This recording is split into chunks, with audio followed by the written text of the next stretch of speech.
पण तीच घागर जेव्हा अर्धवट भरलेली असते ना, तेव्हा मात्र तिचा आवाज फार अधिक होतो. आता यातून काय शिकलास? आधी पूर्ण ज्ञान मिळवण्यावर लक्ष केंद्रित करायचं.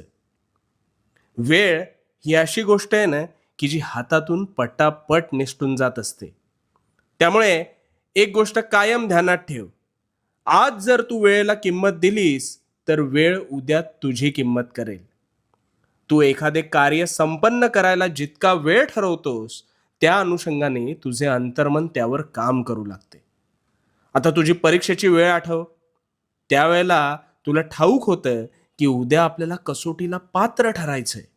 म्हणून अगदी 2-2 दिवस लागणारे धडे तू उद्या परीक्षा म्हणून काही तासात करायचास.